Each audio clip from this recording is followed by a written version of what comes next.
Het is vreed, nog mooie. De dag dat Nederland hem opmaakt voor een heel wierd weekend.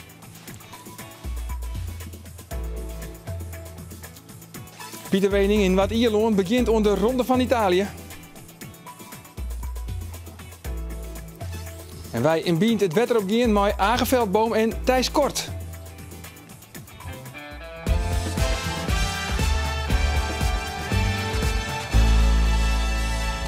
Goedenavond en welkom bij Bient, het duistig magazine bij Omroep Friesland. Bij het veilinghuis Oud-Friesland in Driels werden schilderijen uit een luxe bordeel inbracht. Het was eigenlijk ter illustratie en opluistering van die zaak. Hey, wat wie dat voor zaak? Het was een privéhuis. Chefkok Jan Smink van Wolvergeer en Lars Aukema van de Jouwer hebben haar pleert voor de vrootfinale van de Bocuse d'Or, de meest prestigieuze etensierwedstrijd van de wereld. Het duo eindigde in Stockholm als 11e in de Europese finale en dat wie kreeg nog. Ze zijn correct waarom flying vanuit Zweden en nu zitten ze hier. Jan Smink en Lars Aukema, welkom heren. Ja, en de meesten thuis die verwacht je met twee koks aan tafel, al je potten en panden op tafel, maar ja, een lege tafel. Maar dat wie de voorwaarden van Jim, hè? Je willen voorlopig even net etensieren. Ja, we hebben de afgelopen dagen was het heel hectisch voor ons. En, we zijn vanmiddag teruggevlogen vanuit Stockholm. En ja, we zijn net koud weer terug. We hebben alles opgeruimd en nu zitten we hier. Ja, nou vertel eens jongens, hoe wie dat er in Stockholm? Ja, heel hectisch natuurlijk. Maar, een gekkenhuis? Ja, weer een gekkenhuis. Maar weer natuurlijk wel heel spannend om uit te maken natuurlijk. En ja, we hebben er heel veel ons best doen natuurlijk om zo vol mogelijk heeg te eindigen. Maar ik zag volle mensen. Ik zag hier beelden van een fanfareband. Ja, er zitten daar 2000 man publiek op de tribune te schreeuwen en je kan elkaar niet eens verstaan. En ja, het is één gekhuis staan te zingen en te springen. Sommige landen hebben 400 supporters bij zich. En we hadden van het Nederland had ook een groep vrienden van ons mee, de ouders van Lars en van het bestuur. En die ook lawaai en toet. Het is net een voetbalwedstrijd. Ja? Ja, dat is heel mooi, heel uniek om mee te maken. Ja, en laatst, hoe kun je dan de zenuwen een beetje onder controle houden? Omdat Saffelen te dwan heeft, dan merk je dat er eerst wat er om die hinnen gebeurt. Dat de Saffelen meesten om die hinnen binnen, dat just net is. Want het is alleen maar gefocust op één ding. En dat is gewoon die eigen budget en die eigen ding dwan. En dan is alleen maar het enige wat just, dat is Jan en die coach. En voor de rest, wat er op de tribune gebeurt en wat was juist, het is alleen maar lawaai. Maar voor de rest krijg je net echt heel volle mooi. Nee, maar het is echt topsport, hè? Maar je echt constant focussen. Ja, het is van het moment dat je begint, het is 5,5 uur de tijd heb je. Na 5 uur moeten 14 visgerechten mee en 35 minuten daarna moeten vlees mee. Dat is 5,5 uur. Even een foto jongens, wat is dit? Want dit is een gerecht, hè? Ja, dit is van ons hoofdgerecht. Dit is, de zwarte bal is een gehaktbal met paling daarin. Dit is een gehaktbal? Ja, het is een hele bijzondere gehaktbal. Het lijkt wel een toetje, samen. Nee, dat zeker niet. Maar er zit een gelei omheen, dat zwart is van zwarte gefermenteerde knoflook. Ja. Dat is knoflook op 2 maanden op 60 graden gedroogd. Hele mooie smaak, maar niet een nadelige effecten. Dus je gaat er niet vanuit je mond ruiken. Met chips van varkenshuid, van de poot. We hebben mais nagemaakt en nog veel meer mooie dingen zaten erbij. Ja, nog even een foto van een oorgerecht. Wat is dit? Vis? Dit is het visgerecht, ja. Dat moest als eerste mooi. Dat moesten werken met mossel, oesters en koolvis. Hier hebben we een totaal van koolvis maken en ingemaakte mossel. En we hebben mosselschelpjes maken. De oester hebben we ook even marineerd. Het ziet er wel voortreffelijk uit, jongens. En je zei ik van tevoren van, ja, we willen wel mooi van. Ja. Maar als we gaan, dan geven we voor de prijzen en dan zullen we ook risico nemen. Ja, we hebben zeker risico's genomen. Dit keer weer voor de eerste keer dat het een koud gerecht moest Marjan. En dan weer de vis. En dan hebben wij gekozen voor een koud gerecht. En bij sommige juryleden voelde dat hartstikke goed. Sowieso qua presentatie wil het een van de besten. Maar qua smaak, dat hier wint ze nog net aan taal eigenlijk. Nee, maar die een beetje, ja, zo vol risico. Het is de dood of de gladiolen, zou je het misschien? Ja, een beetje wel. Kijk, als je zo'n risico neemt, ja, dat kunnen ze. Ja, of je bent, je pakt alles, of je pakt, ja, niets wil niet zeggen natuurlijk, maar. Ja, als je iets wil presteren, dan moet je ook risico nemen. Dat hebben we gedaan. En we weten nu ook weer veel meer voor Lyon. Dat is belangrijk natuurlijk, dat we door zijn. Dat is de finale uiteindelijk? Ja. En want er is nog wat mij opvoert. Want ja, je bent de collega's waarschijnlijk druk aan het werk. Maar je hebt hier echt nog pech, hè, maar de oven. Ja, op het belangrijkste moment van de wedstrijd begaf de oven het. En de vis moest mee, maar de gehaktballen, wat we net zagen, die moesten warm in de oven. Maar op dat moment deed de oven het niet meer en de technicus kreeg niet meer aan de praat. En dus, dan denk je van, oh jee, nou valt alles in duigen? Nou, dan moet je proberen rustig te blijven. Dat is wel even moeilijk op zo'n moment. En Lars die was mooi rustig aan het werk, deed de andere dingetjes verder. En ik moest in de box verder van Noorwegen, die net klaar was. Bij de concurrentie? Ja, 10 meter verderop. Dus ik kon niet meer zien wat Lars aan het doen was, niet meer wat de coach. Want dan moest bij die oven bleven? Ja, want je weet ook niet wat die Noorden misschien wel. Misschien drukken ze hem wel even op stomen. En dan, op het laatst dan komt Jan weer om. Maar dan met de coach daarheen, want die wil in de gaten houden wat er met de oven gebeurt. Natuurlijk, want als er wat maar gebeurt, dan kunnen we het wel vierten met het hele gerecht. Maar ja, dan hebben we de hele communicatie met elkaar, dat is eigenlijk fut. En wanneer we het dan mooi mochten, Jan, en ja, toen let ik er even 15 minuten extra, dat we nooit de laatste schaal mochten maaien. Maar ja, de hele communicatie is fut, de flow west insist, daar raak ik een beetje van nou aan. Ja, dat is wel jammer. Uiteindelijk wie het wel nog, want je hebt eindig op het overplak. En dat is dus krijg nog. Want de beste 12 die je dan terug naar de finale in Lyon. Ja. Hoe belangrijk is dit nou voor je carrière, jongens? Want bij jonge jongens, dat is je 20. Ja. Krijg van Squallen, werken ze wel in de keuken bij de Libreien. Echt een toprestaurant natuurlijk. Dat is als chefkok, 26 hier. Hoe belangrijk is dit voor je carrière? Nou, dit helpt wel om een paar niveautjes hoger te komen. Hè. Je meet je met de topchefs over de hele wereld. Ik bedoel, daar zitten alle toplanden, alle topchefs, die zijn daar vertegenwoordigd. En als je daartussen mag staan, ja, punt 1, dat is heel gaaf. Maar dan kan je ook daaraan meten. Dus dit helpt wel voor ons. Het is natuurlijk ook heel leerzaam. Maar dit helpt voor ons persoonlijk ook om een stapje verder te komen. Ja, en dit is de medaille hè, die je hem kregen. Hè? Ja. Een prachtige, de Bocuse d'Or. Ja. En nou ja, je zei al, het begonnen peteer van je bent eigenlijk deerwaardig. Aast een patatje? Ja, misschien wel. Moeten we even kijken. We hebben vanavond nog wat meer druk op het programma. Maar we zullen straks wel even zien wat het wordt. Oké. Het zal wel een snelle hap worden, ja. Een snelle hap, dat is toch wat. Nou jongens, een heel soort succes. Lokwenske nog. En in januari is een heel soort succes dan bij de wereldeditie van de Bocuse d'Or in Lyon. Ja, dank u wel. Oké, blijf nog even zitten. Bakhuizen, heel wat oors. Een dorp op het Fortnijn van Friesland, maar zo'n 1000 inwoners. Toch zit er al 74 jaar een modevakskwallen. Opjochten toch de nonnen. Joertedij komen de vrouwen tussen de 13 en de 80 jaar om het naaivak te leren. Een reportage van verslagjouwer Jan-Jelle Rinalda.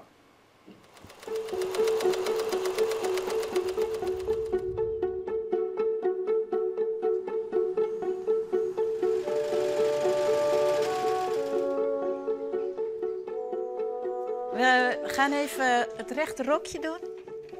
De opzet vanuit je eigen maat. De heuphoogte van 1 naar 2. 1 zet je bovenaan. De heuphoogte was 18. Ik ben Janneke Remeers en werk 25 jaar hier op de modevakschool. Ik heb hier bij de zusters les gehad. Die hebben gevraagd of ik hier daarna wilde werken en dat leek me heel erg leuk en dat is ook heel erg leuk. Ga je 8 centimeter naar beneden. En dan maak je een koepnaad. Wij geven cursussen, maar we geven ook vakopleidingen. Dus het zijn vrouwen met een motivatie om verder te gaan in het vak en daar werk in te krijgen. Maar ook vrouwen die hier extra kneepjes willen leren of willen gaan quilten. We geven ook lingerie, we doen leercursussen, we geven het gewone naaien. En nu praten we over gemiddeld 60 cursisten in de week.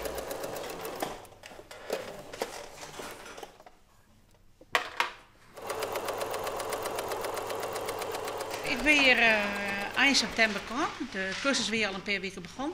En toen lees ik een advertentie in de kranten en toen dacht ik, kom, laat me dat eens proberen. En toen heb ik gevraagd of ik hier patroontekeningen leren kon, want dat wil ik graag leren. En dat valt je soms bitter zin om dat goed te leren, want het is best ingewikkeld. Je moet er 4 in om het beter te krijgen. Daarom ben ik hier. En ze hebben weer een hele oude traditie natuurlijk, hè, van lesjaren. De traditie van de modevakskwallen begint in 1938. De katholieke kerk vestigt dan kleester Mariahof in Bakhuizen.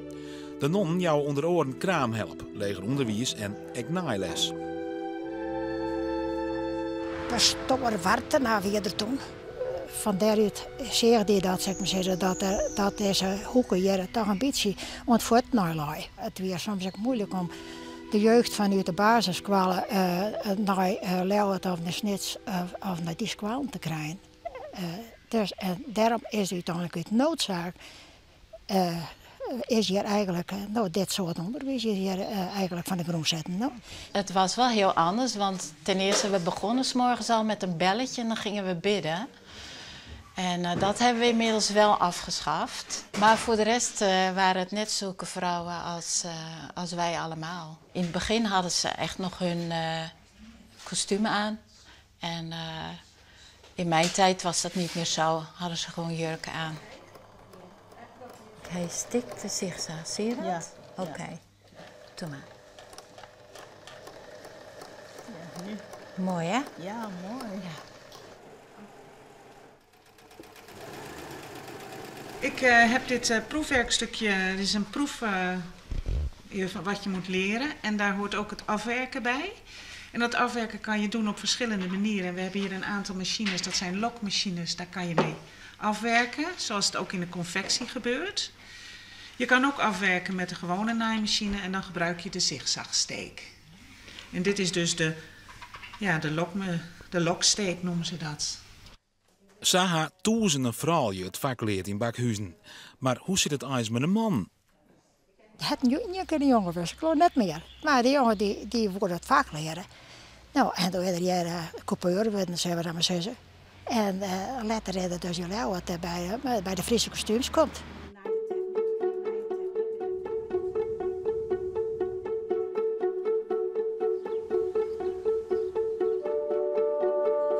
Moet je hem passend maken. Dus het kan best zijn dat jij die plooien niet goed plooien ietsje dieper moet maken of juist iets minder diep. In 1988 verhuizen de Moore vakskwallen naar de boppenverdieping van het dorpshuis De Geerte. De squallen is daar zo'n 3 jaar los van de kerken en onderdeel van de stichting Volwassen Educatie Zuidwesthoeken. De laatste zusters zullen in 1993 de Moore vakskwallen verlitten. Het worden 3 jaren. Vooral omdat er het werken worden moet om subsidies en nieuwe cursisten binnen te halen. En heel veel vrouwen die hier op school gezeten hebben, die van vroeger, die zeggen, goh, bestaat dat nog? Het is natuurlijk ook niet een centrale plek. Zat je in Sneek, dan liep je er nog wat vaker langs. Maar in Bakhuizen lopen niet zoveel mensen. Dus we moeten daar wel soms echt aan de weg timmeren om te laten horen dat we er nog zijn. Ja, ik ben inmiddels wel heel loyaal naar de school en met mij vele anderen. Dus ik denk Bakhuizen ook wel, dus we willen wel graag dat het hier blijft. Dit is jouw taillelijn. Hier komt punt 6. Dat trek je 1 centimeter daarboven uit. Ja, want bij jouw zijnaad ben je altijd hoger dan bij je navel. Vandaar. Het veilinghuis Oud-Friesland in Drielt draait net sinds in de crisis als een tierenlier. Sammelers lieten haar net samen uit het veld slaan en bezuinig je liever op eten als op dat mooie zilveren dwaske dat krek nog in de sammeling past. Wilma is een nieuwe leven begonnen en denkt dat de 3 erotische schilderijen nog wel een aardig bedragje opleveren hier kunnen.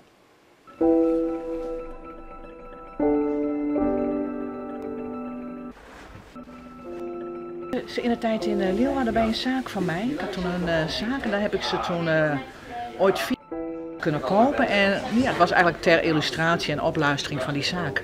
Oké, wat was dat voor zaak? Het was een privéhuis. Ja. Prachtig privéhuis. Ja.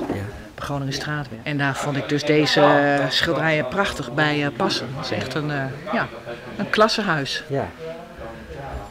Ik hoop toch wel dat het 750 minstens, vanaf 750. Per stuk? Ja, dat wel het starttarief is. Ik hoop eigenlijk wel meer, maar... Ja, maar dat Hendrik van Jong? Nou, daar laat ik me niet over uit. De eerste is een dame op rand van het bed.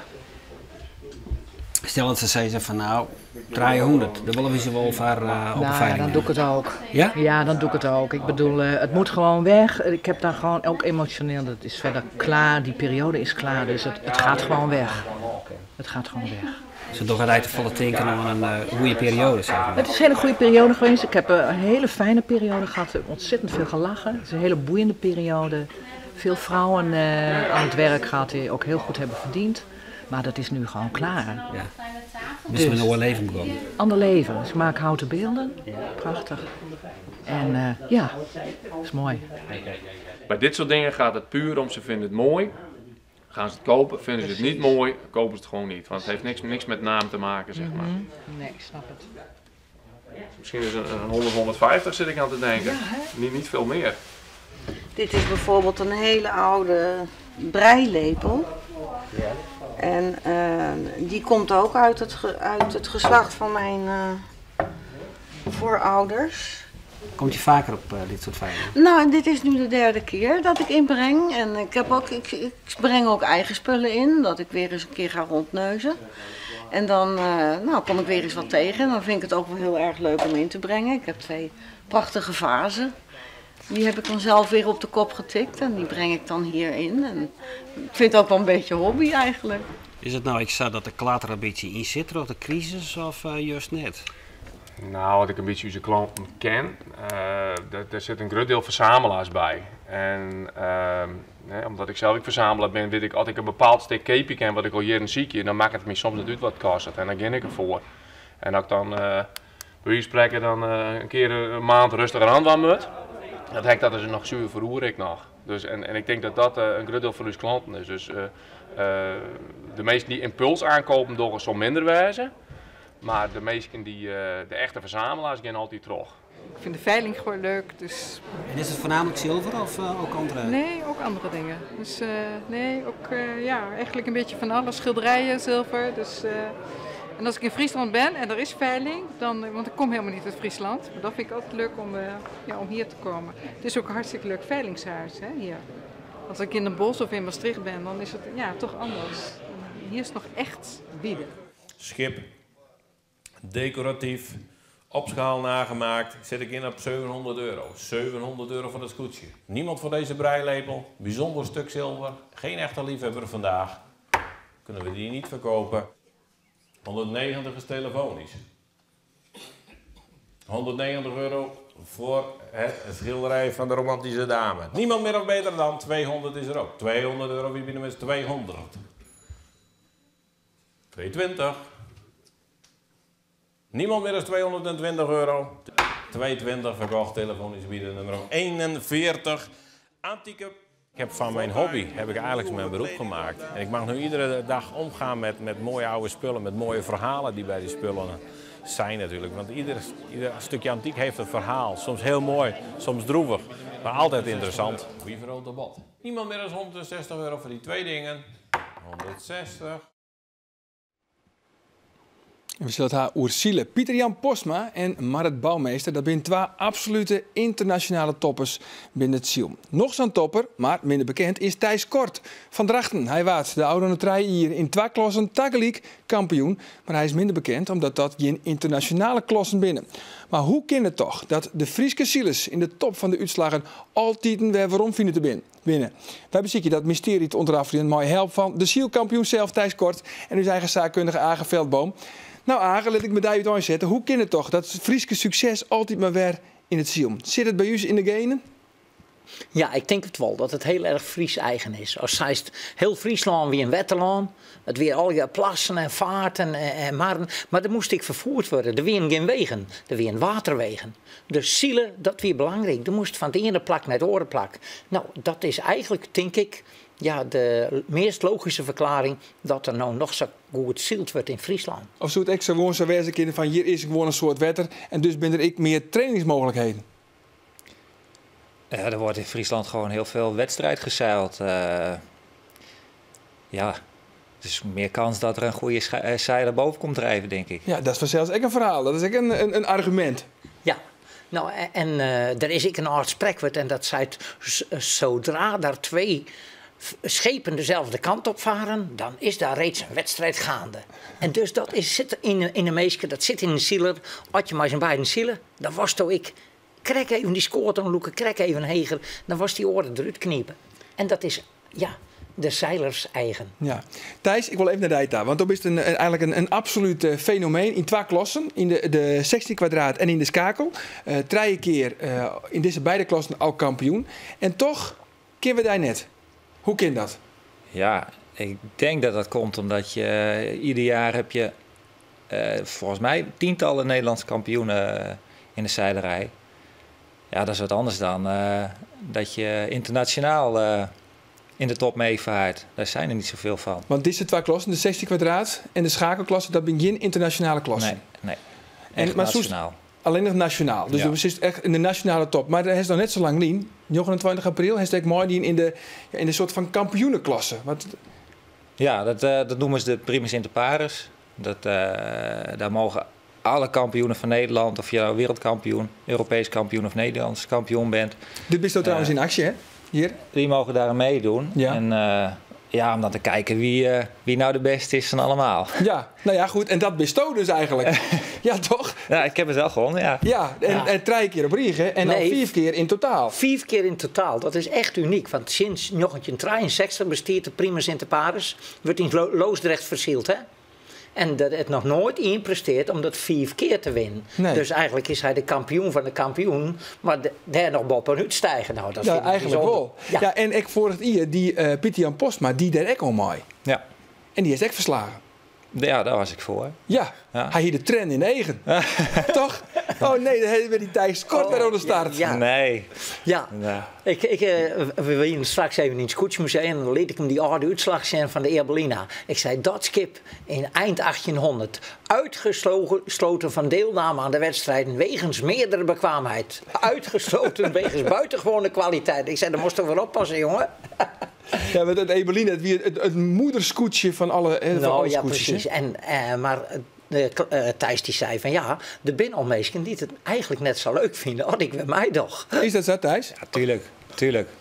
Op het begin is het leuk als je wint, maar als je altijd heel wint. veel gaat winnen, en bijna altijd, dan... Dan winst eigenlijk altijd. Als je onder start is, dan winst. Ja, het is wat raar van diezelfde season misschien. En heel op de afgelopen 3 jaar gaat het heel erg goed. Ja. Maar wat is dan het geheim? Ja, de rust in je hoofd en vertrouwen. Weten waar je mee bezig bent. Geen twijfels. En die heb ik niet in de boot. Nee. In de boot niet, nee. En je kunt geweldig goed concentreren. Want ik ga wel wedstrijdschild. Ach jongen, ik zie alles om me heen. Ik zie links en rechts. En als er een boot omslaat, dan wil ik zien dat ze wel goed uit het water komen. Nou, op het scootje zijn ze aangekomen. Kop erbij, zielen! Oh ja, sorry, ik moet zelf sturen. Nou, dat soort dingen. En dat het Thijs net. Nee. Concentratie. Die liet hem helemaal net gek. Ik hoef me daar niet voor in te spannen.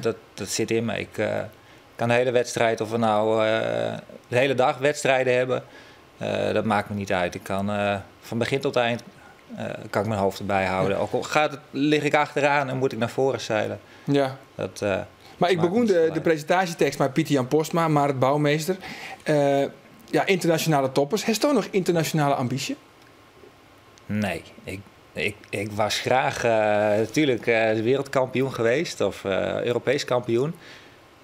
Maar toen heeft ik wel Europees kampioen in het verliezen. Heeft u die verslagen? Ja. In jeugdwedstrijden of in orenklassen. Ja. Dus dan ben je eigenlijk wel in potentie best ook misschien wel een wereldkampioen. Ik denk dat dat onmogelijk is, ja, dat als ik me daarvoor inzet. Maar waarom dan net? Friesland heeft behoefte om weer een nieuwe wereldkampioen. Nou, Epke. Ja, soms past het niet even helemaal in de situatie waar je in zit. Ja, je moet er toch een heleboel voor laten. Ja. Heb ik mijn yield te krijgen? Ook, ja, ook. Het is niet zo dat ze je gelijk een heleboel geld toestoppen. Dat kost over het algemeen. Het is ik net zo. Wat zou er gebeuren, Matte, dat Thijs misschien internationaal troprekken kan? Nou ja, wat Thijs Krek zei, van nou, die band worden nog wat groter en dan even weer wat meer tijd erom besteden. Maar het is een keus. Het is wat ik zei, wat Thijs geweldig siert, zijn bescheidenheid, dat is dan even zijn belemmering in het troprekken naar de internationale top. Maar ik gewoon zeg, ik ben tevreden met mijn presteren op nationaal niveau. En dat dacht ik goed. En ik zeg, dat dacht ik goed, dat kan het beter. Nee. En wat leuk is, en dat wil ik misschien nog wel eens Nijtje vertellen, dat Thijs nou als adviseur op het Jennewaardse scootje komt. Kijk. Bij u is in Jennewaard. Ja, het geheime wapen. Een geheim wapen op het Jennewaardse scootje. Ja, nou dat vind ik toch wel, ik werd een extra dimensie. Het is wel heel oors, dat kan net vergelijken. Ik vind het heel erg leuk. Ja, toch? Echt met een team, dat is heel wat anders. Ja.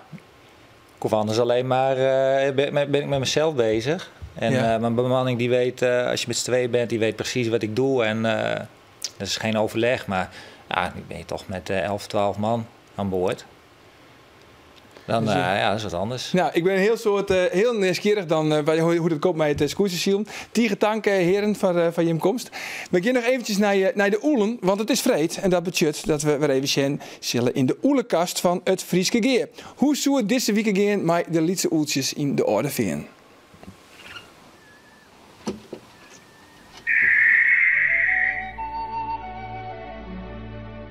Alle zo'n aaien binnen deze week uitkwam.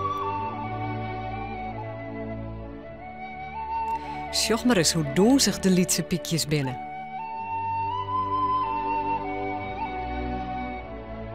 Hij houdt ondertussen zijn baan in de gaten.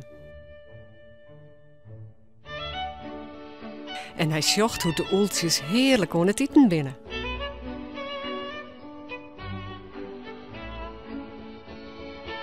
Deze skrokt zelfs een hele moes naar binnen.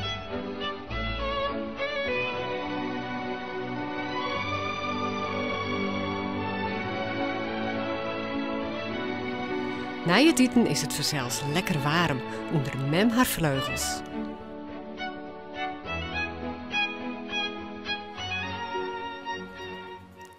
En dan zei Beboeloe lekker sliepen. Ons A4 houdt het weekend ons Facebookpagina in de gaten voor exclusieve filmpjes uit de Bientuin. Goed weekend en ontmanje. Dag.